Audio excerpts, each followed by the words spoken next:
देश भर में एचपीवी जन जागरूकता मुहिम की शुरुआत। एचपीवी के हर साल करीब 1.23 लाख नए मामले। नागपुर में जुटे विशेषज्ञ।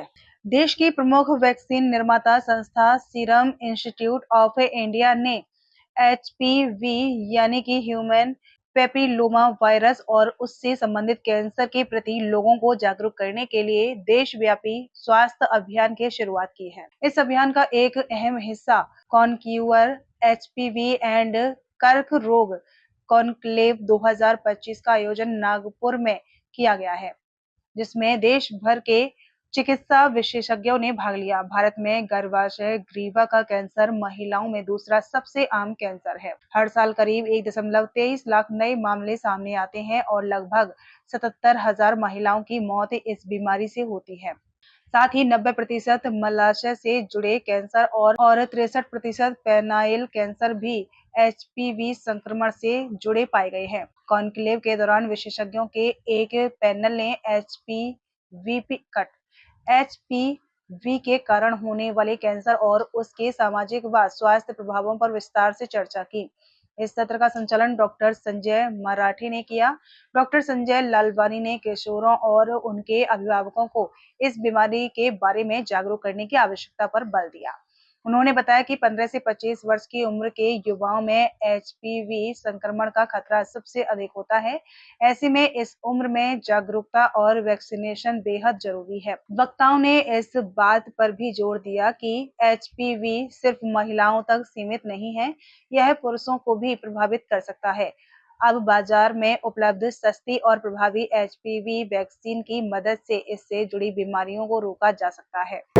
और ये जो एचपीवी नाम का जो विषाणु होता है वो लड़कों में और लड़की में दोनों में होता है, जिससे क्लोज कांटेक्ट से वो स्प्रेड होता है। ये देखा गया है कि ये एचपीवी इन्फेक्शन 15 साल के बाद किसी को भी लड़के लड़की को हो सकता है, लेकिन ये देखा गया है ये इन्फेक्शन से इसमें ये कुछ टाइप्स में जिसका ऑन्कोजेनिक पोटेंशियल है, जिससे कैंसर हो सकता है, ये उसका रिलेशनशिप एस्टेब्लिश्ड हुआ है। जैसे लड़कियों में देखेंगे तो cervical cancer, vaginal cancer, vulval cancer, anal cancer और कुछ गले के कैंसर जिसको ओरोफेरेंजियल कैंसर बोलते हैं, उसका एसोसिएशन लेडीज़ में या लड़कियों में तथा बॉयज़ में भी ये देखा गया है कि ये एचपीवी इन्फेक्शन होने से गले के कुछ कैंसर, एनल कैंसर और पिनाइल कैंसर ये भी इससे होता है। ये प्रूव हो गया है और उसको प्रिवेंट करने के लिए अपने पास में बहुत ही अच्छा वैक्सीन अवेलेबल है, क्योंकि उसके लिए ऐसा कोई दवा तो है नहीं।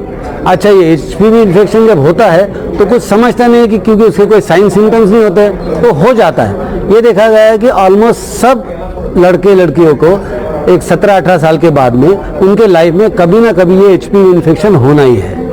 अब ये इन्फेक्शन तो हो जाता है, अब ये होने के पहले इनको वैक्सीन लगाते हैं तो उसका प्रोटेक्शन ऑलमोस्ट 100% मिलता है वो सीरोटाइप से जिससे वैक्सीन दे रहे हैं। मैं ये नहीं कहता हूँ कि 100% पूरे कैंसर से प्रोटेक्शन होगा, बट ये एचपीवी इन्फेक्शन से ये देखा गया है 16 और 18 ये जो टाइप्स है उसमें ऑलमोस्ट 70% एसोसिएटेड कैंसर के कोरिलेशन एस्टैब्लिश है और बाकी के जो है वो 25 to 30% कॉन्ट्रीब्यूट करते हैं। तो आप ये वैक्सीन 9 से 14 साल में देते हैं, बहुत सेफ है, बहुत इम्यूनोलॉजिकली अच्छा है, यानी उसकी संरक्षण क्षमता बहुत अच्छी है और ये लॉन्ग टर्म प्रोटेक्शन देता है। यानी बीमारी तो 30 साल के बाद होने वाली है और वैक्सीन में लगा रहा हूँ 9 से 14 साल में, क्योंकि ये भी देखा गया है, ऐसे स्टडीज़ है, पूरे वर्ल्ड में स्टडीज़ है, उसमें ये देखा गया है कि ये वैक्सीनेशन ये एज ग्रुप देने से ये पॉपुलेशन को अगले 30, 40, 50 साल तक प्रोटेक्शन मिलता है और उनको ये बहुत बड़ी बीमारी से बचाया जा सकता है।